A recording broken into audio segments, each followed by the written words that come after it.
तो कक्षा शुरू करने से पहले गायत्री मंत्र का जप करते हैं, उसके बाद फिर शुरू करेंगे।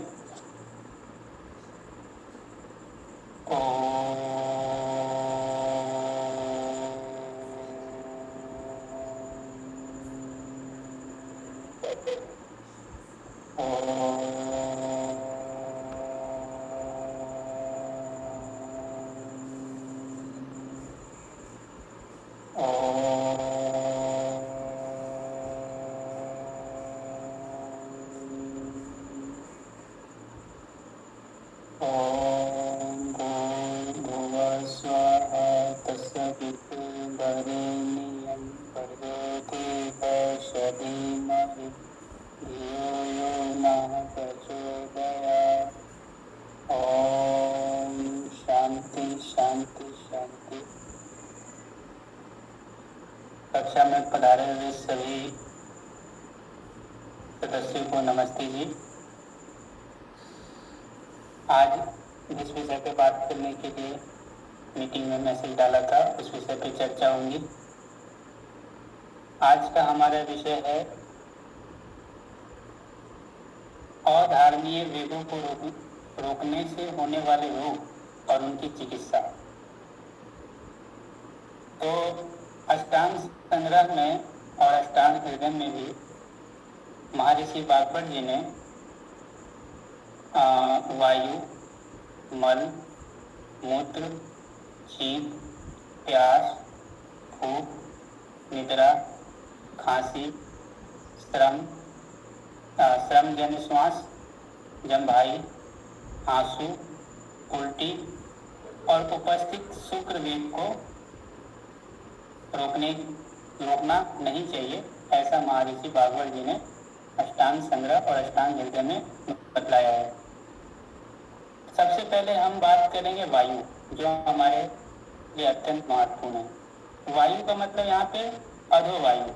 अधोवायु मतलब अपान वायु, जिसको पाद वगैरह बोलते हैं लोकल लैंग्वेज में। तो ये रोकने से ये बात छोटी सी लग रही है कि अपान वायु भी तो रोका है, क्या हो जाएगा, लेकिन उससे क्या हो सकता है वो चीज महर्षि वाग्भट जी गिना रहे हैं। तो महर्षि वाग्भट जी कहते हैं कि अपान वायु को रोकने से गुल्म वायु के गोला जैसे होता है, जो गेंद के जैसी होती है, वो वायु गोला जैसी, वो कहीं भी उसका स्थान नहीं होता, घूमता रहता है कहीं भी, कहीं पेट पे, कहीं पीठ पे, कहीं नाभि के नीचे, इस तरीके से वो घूमती रहती है। महिलाओं में भी होती है और इसकी वजह से महिलाओं में पीरियड की समस्या भी आती है अपान वायु को रोकने के कारण से।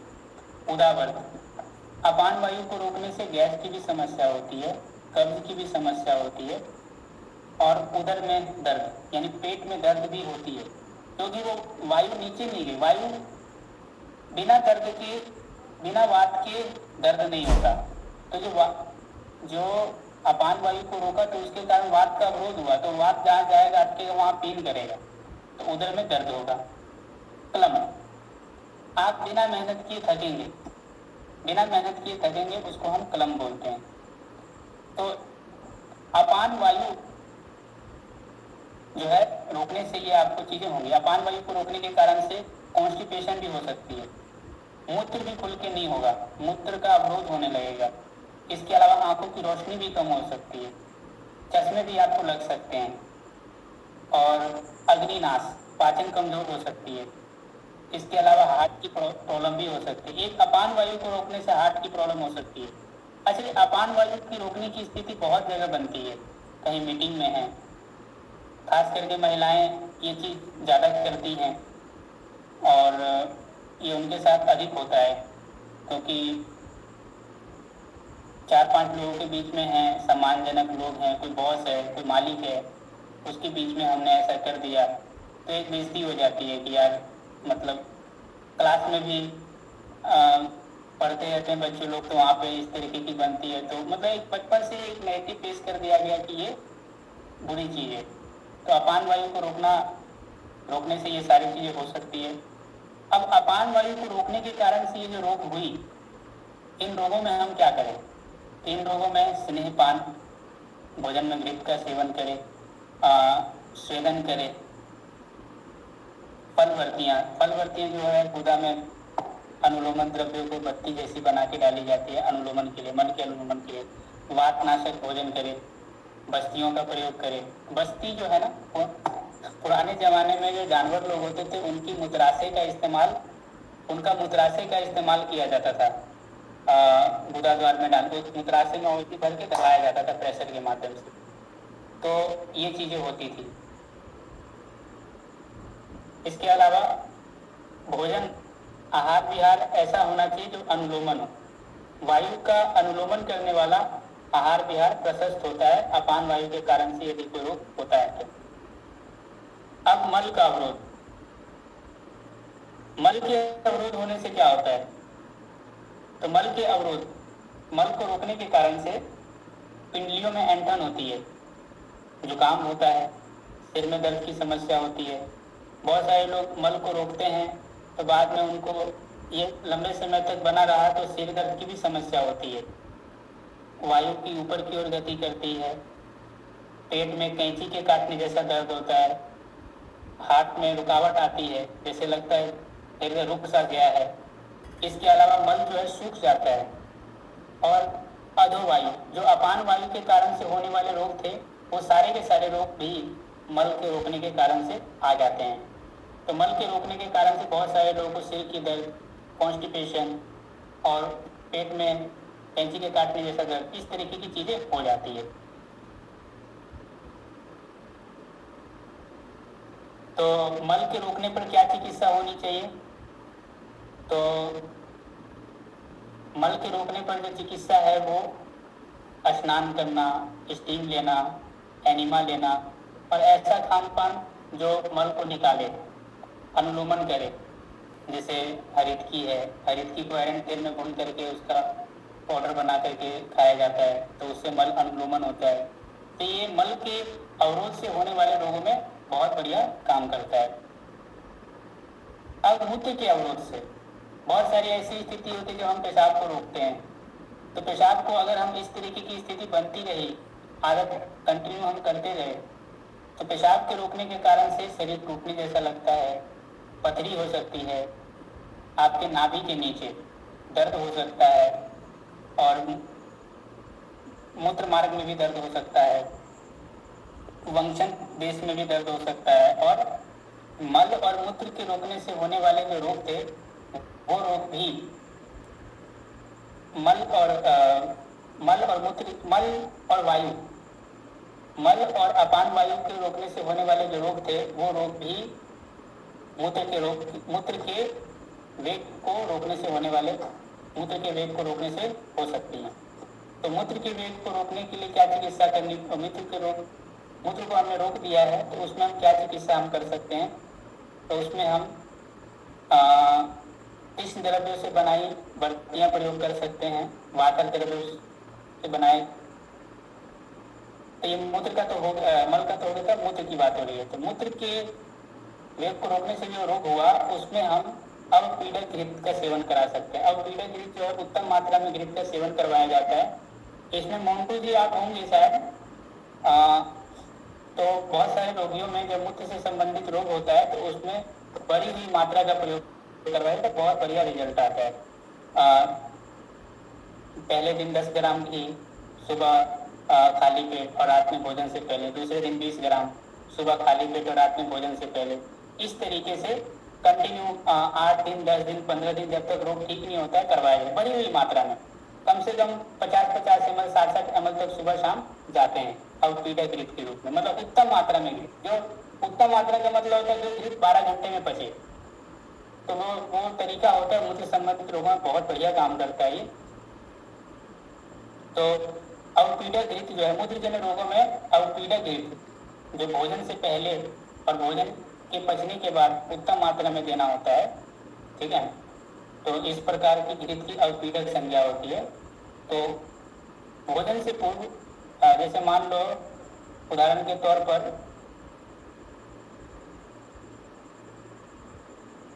रात में भोजन के जीर्ण होने के पश्चात यानी प्रातः काल औषधि देंगे और शाम को भोजन से पहले घी देंगे। प्रातः काल देंगे और एक बार शाम को भोजन से पहले देंगे। और डोज इतना रहेगा घी का कि जो उत्तम मात्रा में है। 1 चम्मच, आधा चम्मच जितना नहीं रहेगा, वो चम्मच 50 ग्राम रह सकता है, 30 ग्राम रह सकता है। अवस्था, बल, भेद सब देख करके ये चीजें होती हैं। तो अब पीड़ित हित हमने देखा। अब डकार, डकार को रोकने से क्या क्या रोग हो सकता है? डकार को रोकने से अरुचि, कंपन, हृदय का रोग, छाती रुक जाना, जाम सा हो जाना, पेट फूलना, खांसी और हिचकी होती है। तो डकार से होने वाले जो रोग हैं उसमें हिचकी के समान चिकित्सा होती है। छींक को रोकने से क्या हो सकता है? छींक को रोकने से, छींक आ रही है और हमने उसको रोका, लंबे समय तक रोका, तो छींक को रोकने से सिर में दर्द, इंद्रियां अपने अपने विषयों को ग्रहण करने में असमर्थ महसूस करेगा, सर्वाइकल स्पॉन्डिलाइटिस, फैशियल पैरालिसिस जिसको आर्बिक बोलते हैं। तो इसकी चिकित्सा के लिए तीक्ष्ण अंजन, तीक्ष्ण धूमपान, नस्य, सूर्य को देखना, जो छींक अवरुद्ध हुआ है उसको प्रवृत्त करना, और इसके अलावा मालिश और सिकाई भी छींक को रोकने में लाभकारी है। भोजन में वातनाशक अन्न देना चाहिए और भोजन के पीछे घृतपान करवाना चाहिए। देखो, उद्र जत्रुगत रोग, ये है जत्रु है। उद्र जत्रुगत रोगों में औषधि जो है भोजन के बाद दी जाती है, ताकि जो है ऊपर के हिस्सों में जो रोग होता है ना उद्र जत्रुगत, उसमें प्राय भोजन के बाद औषधि दी जाती है, तो उससे तेजी से वो मतलब बहुत अधिक लाभ करती है। खाली पेट लेंगे तो उतना लाभ नहीं करेगा। और जो नाभि से नीचे जो रोग होता है उसमें प्राय करके खाली पेट औषधि दी जाती है, और कुछ दवाइयाँ खाली पेट, कुछ दवाइयाँ भोजन के बीच में, कुछ दवाइयाँ भोजन के बाद, इस तरीके से योजना की जाती है। चिकित्सक रोगानुसार करता है। लेकिन अभी यहाँ जो बात आई है कि भोजन के पीछे घृतपान करवाना है, तो यहाँ पे आप देखेंगे छींक को रोकने के कारण से गले के ऊपर उद्र जत्रुगत रोग हुआ है, सर्वाइकल गले उद्र जत्रुगत है, उसके बाद सिर में दर्द है, मुंह का लकवा है। तो इसमें हम जिसको भी सिर में दर्द की समस्या हो ना, उसको भोजन के बाद घृतपान का सेवन करना चाहिए। बहुत बढ़िया लाभ करता है, ये करके देख लेना आप। औषधि सिद्ध घृत भी आप कर सकते हैं। बाकी भोजन में वातनाशक अन्न और भोजन के पीछे घृतपान करना चाहिए। अब प्यास, प्यास को रोकने से क्या हो सकता है? प्यास को रोकने से शरीर सूख जाएगा, अंगों में दर्द होगा, बहरापन की समस्या होगा, मूर्छा हो जाएगा, चक्कर आएगा, हृदय रोग हो सकता है। अच्छा, एक बात बताओ, जो उल्टी दस्त होता है ना, उसमें क्या होता है? पानी की कमी हो जाती है। प्यास के कारण व्यक्ति मर भी जाता है। इसलिए इलेक्ट्रोलाइट और तरह तरह की चीजें उसमें नमक पानी घोल घोल के पिलाते हैं ताकि पानी की कमी ना हो। तो प्यास को रोकने से बहुत सारी हानियां होती हैं, इस बात को समझना होगा। प्राणी जल बहुत सारे जगहों पर निषेध करने पर भी अति आवश्यक होने पर जल का निषेध नहीं किया। जल के बगैर न तो रोगी चल सकता है, न स्वस्थ व्यक्ति का काम चल सकता है। तो आवश्यकता होने पर जल को पी लेना चाहिए, उसमें कोई कॉम्प्रोमाइज नहीं करना चाहिए, ठीक है। तो ऐसी स्थिति में जल को, प्यास को रोकने से कारण जो हमारे शरीर में समस्याएं उत्पन्न हो गई, उसमें क्या उपचार करें? तो उसमें संपूर्ण रूप से शीतल अन्नपान का सेवन करें। धनिया का शरबत पिला दें ठंडा पानी में, मटके जितना ठंडा पानी में धनिया को सिलबट्टे पर पीस के और मिश्री घोल करके पिला दो। तो ये तृष्णाजन्य होने वाले रोगों में अच्छा काम करता है। इसके अलावा भूख, हमने प्यास को देख लिया, अब हम भूख को देखेंगे। भूख को रोकने से क्या क्या चीजें हो सकती हैं? तो भूख लगी है और हमने खाना नहीं खाया और ये कंटिन्यू करते चले गए, तो इसके कारण से शरीर टूटने जैसा फील होगा, खाना खाने का मन नहीं करेगा, अरुचि की समस्या आएगी, गलानी होगा, तृष्णा आ जाएगी। जाहिर सी बात है, भूख लगा है खाना नहीं खाएगा तो दुर्बल कमजोर तो हो ही जाएगा ना, इसमें कौन सी बड़ी बात है। चक्कर भी आएगा और सूल, पेट में दर्द की समस्या हो सकती है। तो हमने भूख को रोका और भूख को रोकने के कारण से जो रोग आ गया, उसमें हम क्या करें? तो उसमें हमारा जो भोजन होना चाहिए लघु होना चाहिए, और लघु हो किंतु स्निग्ध हो, उसमें घृत वगैरह मिला होना चाहिए, पचने में आसान, हल्का हो और भोजन ठंडा नहीं हो, भोजन गरम गरम ही हो, ज़्यादा गरम ना हो, उष्ण भोजन हो और मात्रा में थोड़ी देनी है, जिससे भूख से उत्पन्न होने वाले रोगों में हमको फायदा मिल सके। निद्रा, नींद को रोकने से क्या क्या हो सकता है वो हम देखेंगे। तो नींद को रोकने से चक्कर की समस्या, सिर में भारीपन, आंखों में भारीपन, आलस से जम्भाई का आना, अंगों का टूटना, ये सारी चीज़ें होती हैं। तो इसके लिए क्या करते हैं, इसके लिए सो लो। अब रात में नींद पूरी नहीं होती है स्टूडेंट लोग, तो फिर टीचर क्या बोलते हैं, सोए नहीं हो क्या? तो जम्भाई आती है, नींद पूरी नहीं होती है, तो जाहिर सी बात है। और उसका दूसरा उपाय और क्या होता है, इसके लिए नींद की चिकित्सा क्या करोगे, नींद को रोकने के कारण जो समस्या आ गई उसकी चिकित्सा क्या है, सोना। और दूसरा अंगों को दबाना, ऐसे करके अंगों को दबाना, संवाहन बोलते हैं, अंगों को दबाना। तो इससे क्या होता है, आपको नींद से उत्पन्न होने वाली, नींद को रोकने से उत्पन्न होने वाली जो समस्या उसमें फायदा करता है। खांसी, खांसी आ रही है लेकिन रोक रहे हैं, तो खांसी को रोकने से क्या हो सकता है, खांसी को रोकने के कारण से खांसी ठीक क्या होगा, और बढ़ जाएगा, सांस की प्रॉब्लम हो जाएगी, अरुचि की समस्या हो जाएगी, हृदय की समस्या हो जाएगी, शरीर सूख जाएगा, हिचकी की प्रॉब्लम हो सकती है। और इसमें चिकित्सा कैसी होनी चाहिए, जो खांसी की चिकित्सा वही चिकित्सा इसमें होनी चाहिए। श्रम जनित श्वास, हमने मेहनत किया है खूब और सांस आ रही है, तो उसको हम रोकना चाह रहे हैं, क्योंकि हम मेहनत किया और हमको किसी ने बोल दिया, रोहित जी 2 लाइन कुछ बोलेंगे, अब मैं दौड़ कर आ रहा हूँ, व्यायाम करके आ रहा हूँ, मैं सांस ले रहा हूँ, लेकिन मंच पे आमंत्रित कर दिया, बोलने को बोल दिया, तो अब मैं बोलूंगा, हवा निकल रही है तो मैं बोल ही नहीं पाऊंगा, तो मैं रोक रहा हूँ सांस को एक तरह से श्रमजनित सांस को रोक करके बोल रहा हूँ, और ऐसा बार बार होता रहा तो क्या होगा, तो इससे गुल्म की समस्या, हार्ट की प्रॉब्लम, मूर्छा, ये सारी चीजें हो सकती हैं। तो ऐसे में क्या करें, ऐसे में आराम करना और वातनाशक चिकित्सा करना चाहिए। अगला है जम्भाई। जम्भाई को रोकने से क्या होगा, जम्भाई को रोकने से वही चीज होगा जो छींक को रोकने से होता है। तो छींक को रोकने से हमने क्या देखा था, सिर में दर्द, सर्वाइकल की प्रॉब्लम, इंद्रियों का अपने विषय में ग्रहण करने में असमर्थता और मुंह का लकवा, ये सारी चीजें होती है। तो वही चीज जम्भाई को रोकने से भी होती है। आंसुओं को रोकने से क्या होगा, आंसुओं को रोकने से जुकाम की समस्या, बहुत सारे लोग रोते हैं तो नाक से भी पानी गिरता है, क्योंकि ये टैंकी जो है ना, आंख का जो पानी है नाक में आता है, ये दोनों जुड़ी होती है नलियां। तो जो रोते हैं तो हम कुछ रोकते हैं आंख से आंसू, तो वो आंसू नाक के जरिए निकलती है। तो आंसू को रोकने से क्या होता है, जुकाम, आंख की प्रॉब्लम, सिर में दर्द, हृदय की प्रॉब्लम, मन्यास्तम, अरुचि, चक्कर आना, गुल्म रोग होता है।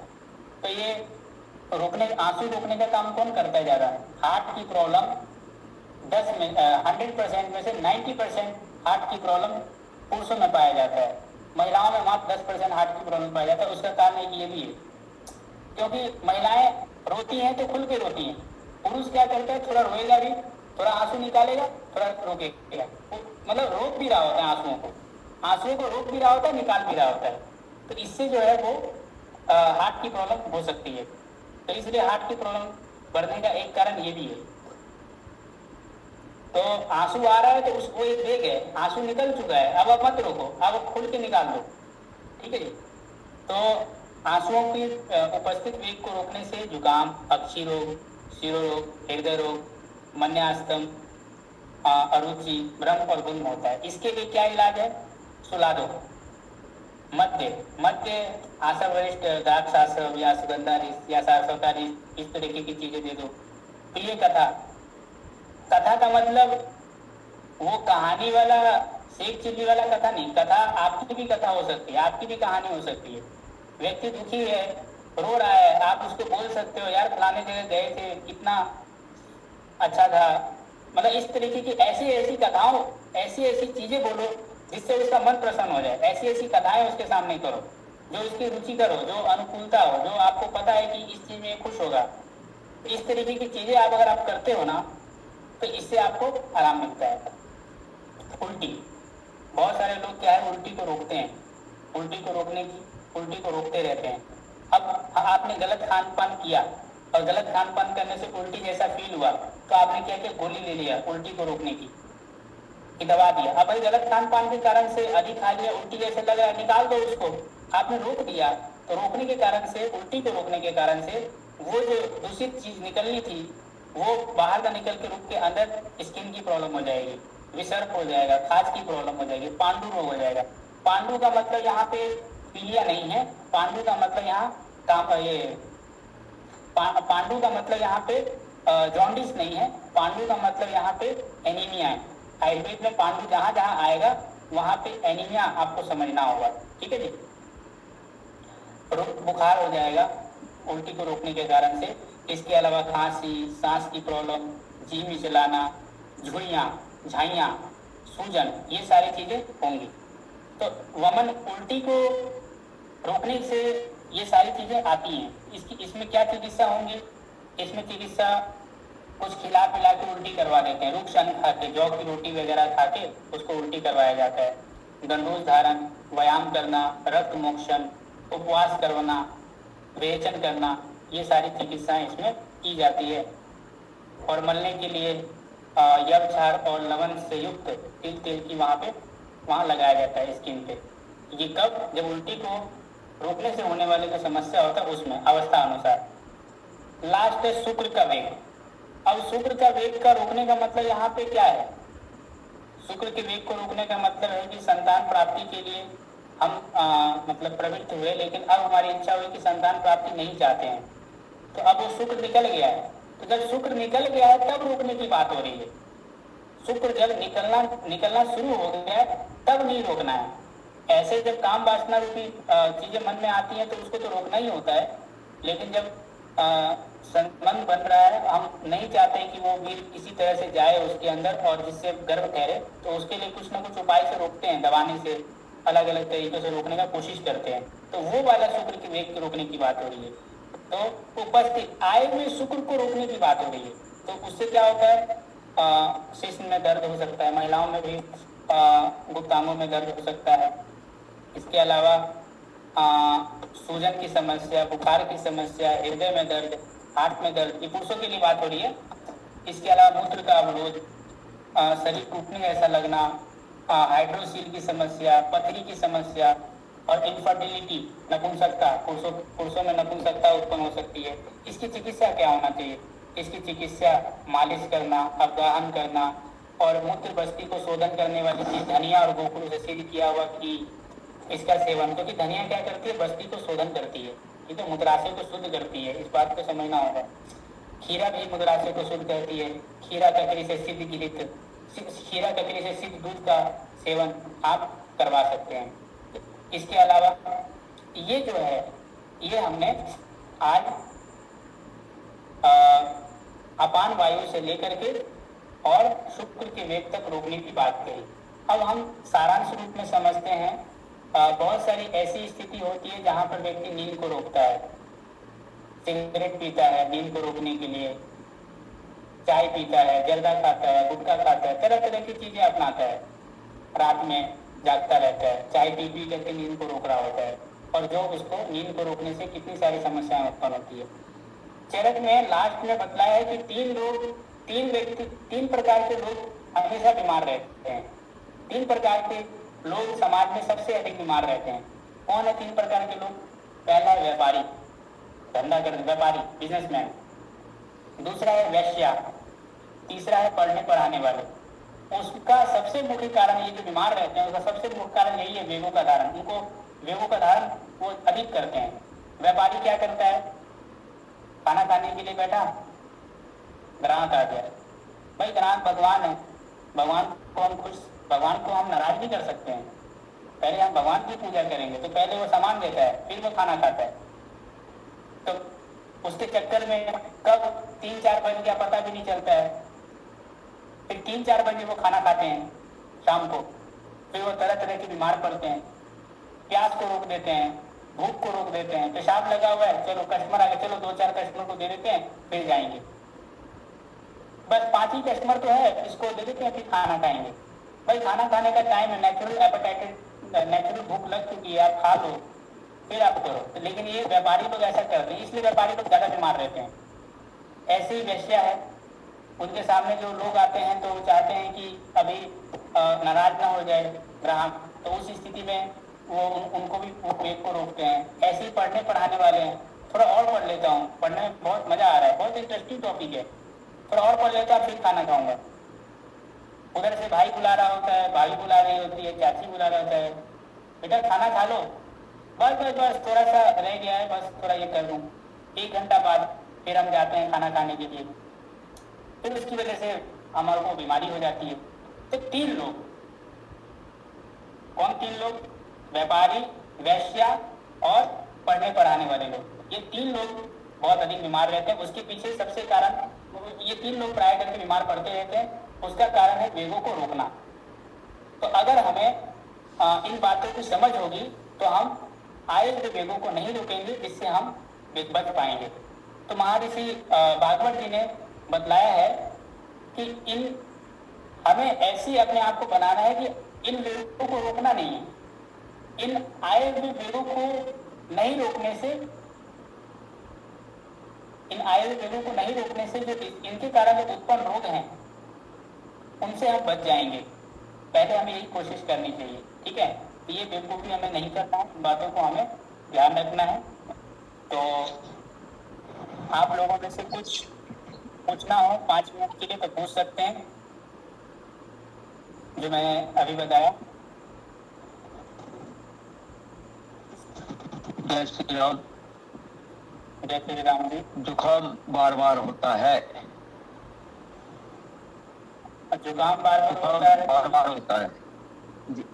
जुकाम बार बार होता है तो उसके लिए 12 से 5 का समय है, उस समय पर हम मुझसे बात कर सकते हैं। अभी जो मैंने बातें बताई उसके रिलेटेड कुछ पूछना हो तो पूछ लीजिए।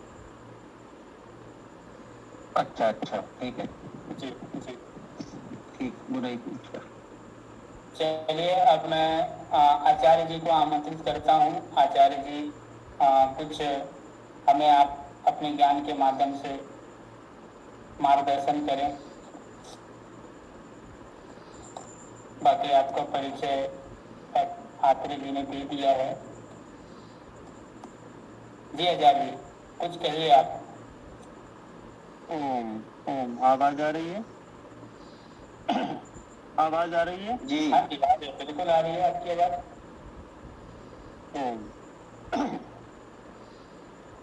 ओम यतो यतः समीहसे ततो नो अभयं कुरु तन्नः कुरु प्रजाभ्यो अभयं नः पशुभ्यः। ओम शांति शांति शांति। हमारे बीच में जिनका आप अभी व्याख्यान श्रवण कर रहे थे, समादरणीय वैद्य रोहित आर्य जी, जो कि बहुत ही अच्छी प्रकार से हमारा आयुर्वेद के विषय में मार्गदर्शन कर रहे थे, और आदरणीय श्री मनोज जी, आदरणीय अदर सिंह जी, डॉक्टर अमीर जी एवं अन्य महानुभाव जिनका संपर्क ज़्यादातर मुझसे न हुआ हो, परंतु जो विशिष्ट योग्यता रखते हैं एवं देश धर्म के प्रति रुचि रखते हैं, आप सभी पवित्र आत्माएं जिनका अपने राष्ट्र और धर्म के हित में ये आयुर्वेद का चुनाव है, तो आप सभी के लिए आदरणीय वैद्य जी ने जो बातें रखी है, हमारे अंदर कई तरह के आवेग उत्पन्न होते हैं, खांसी, उबासी, जम्हाई, रोना और भूख प्यास, निद्रा और मूत्र मल का वेग और वीर्य का वेग इत्यादि अनेक तरह के वेग होते हैं।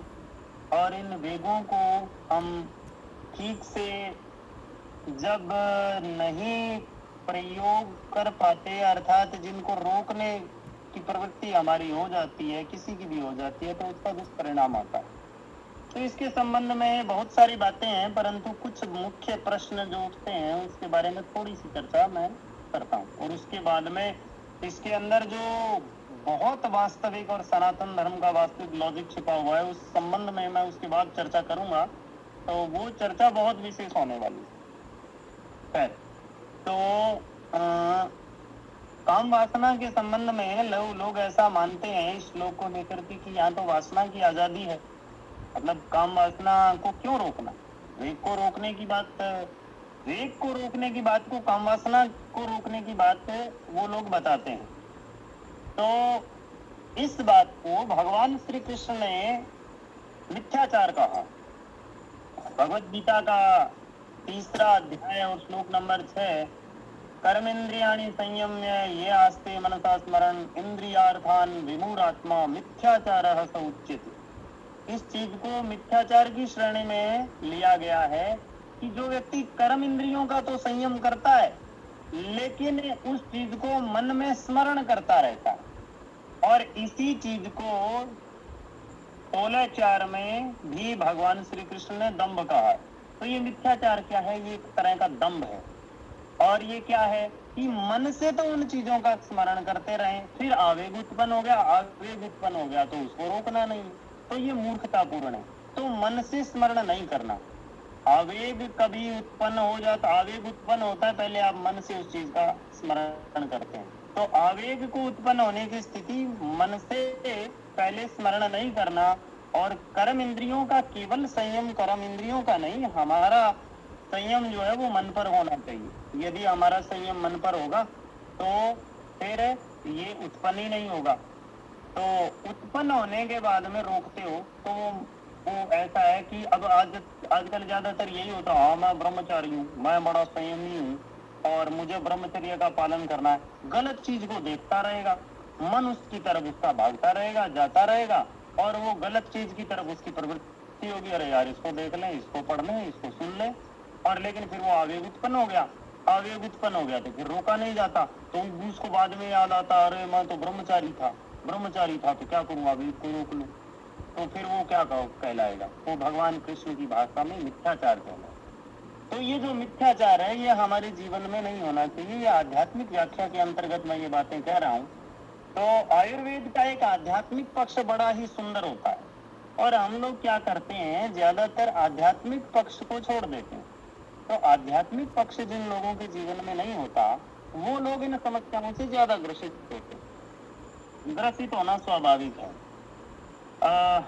चलिए मूल में चलते हैं। मूल में क्या है? ये जितने जम्हाई आदि है, ये जितने हमारे अंदर आवेग उत्पन्न होते हैं वो कहाँ से उत्पन्न होते हैं, उनका मूल स्रोत क्या है? तो उनका जो मूल स्रोत है वो है हमारा प्राण।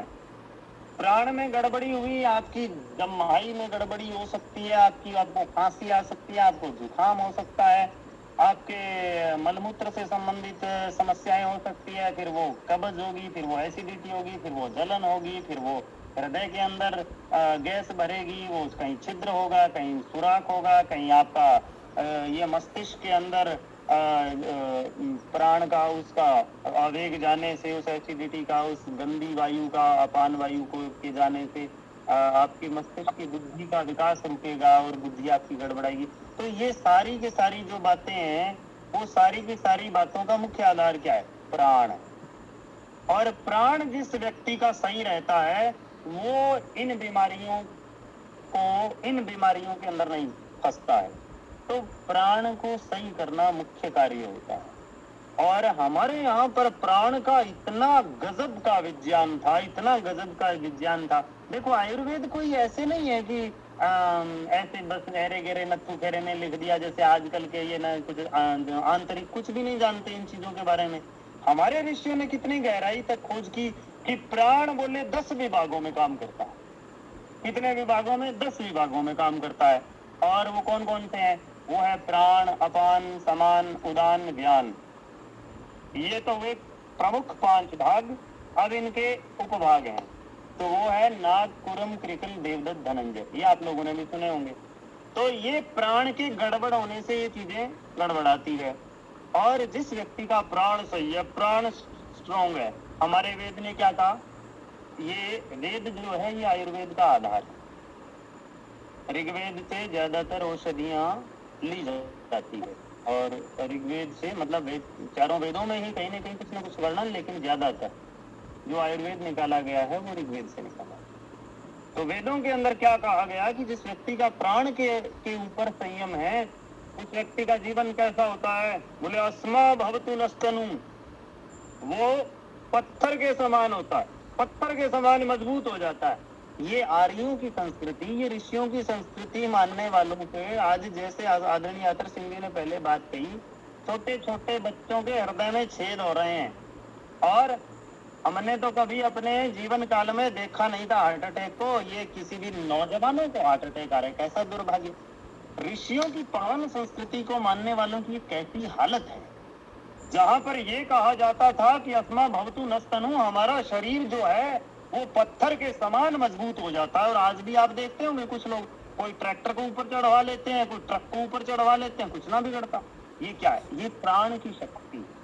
प्राण जिस व्यक्ति का मजबूत होता है वो व्यक्ति इन बीमारियों में नहीं फंसता, और उसके तो बहुत कमाल के फायदे।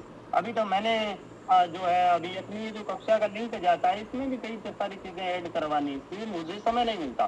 परंतु देखो, ये ऋषियों का कार्य कर रहे हैं तो ठीक है, मैंने जहाँ तक हो सकता है प्रेरित करके प्रयास किया कि इन ये कार्य हों, और कुछ समय निकालने का प्रयास किया। तो उसके अंदर कई सारी चीजें हैं। माताएं इतना जबरदस्त प्राणायाम आदि के माध्यम से, योग से, ब्रह्मचर्य से अपने शरीर को इतना अच्छा बना लेती थी कि यहाँ पर माता मदालसा कहती थी कि मुझे अपने 3 पुत्रों को योगी बनाना है, और वो 3 पुत्रों को योगी बनाया उन्होंने। जैसा चाहा वैसी संतान को जन्म दिया। अब जैसा चाहे वैसी संतान को कौन जन्म दे सकता है? अरे हम दुनिया से लेने वाले नहीं है, क्यों इन अंग्रेजों की आवश्यकता पड़े कि इनकी दवाइयां हमको लेनी पड़े? क्या आवश्यकता है? स्मरण करने तक की आवश्यकता नहीं। आपके पास में इतना गहरा विज्ञान है, इतना गहरा विज्ञान है। ऋषियों ने एक एक चीज को अलग अलग करके तार करके समझा दिया कि कौन सी समस्या है, कौन सी चीज है, और कौन सा इसका स्रोत है, और क्या करने से ये इन चीजों का तो आपको नाम स्मरण भी करना नहीं पड़ेगा। तो ये जो हमारे ऋषियों ने बताया वो बहुत कमाल का बताया। तो प्राण जो है, अब इसके प्राण के बारे में आइए देखते हैं, क्योंकि प्राण मजबूत होगा तो आपके ये सारे रोग नहीं होंगे। और इसके लिए रोगी को प्राणायाम करवाओ, रोगी को मेडिटेशन करवाओ, और इस तरफ अध्यात्म की तरफ जोड़ो। मेरा एक जो मुख्य लक्ष्य केंद्र बिंदु कुछ भी कहने का होता है, वो निश्चित रूप से यही होता है कि आप उसको अध्यात्म की तरफ लेकर के आइए, नहीं तो वो आयुर्वेद से वो ऋषियों की संस्कृति की तरफ नहीं आएगा। वो ऋषियों की संस्कृति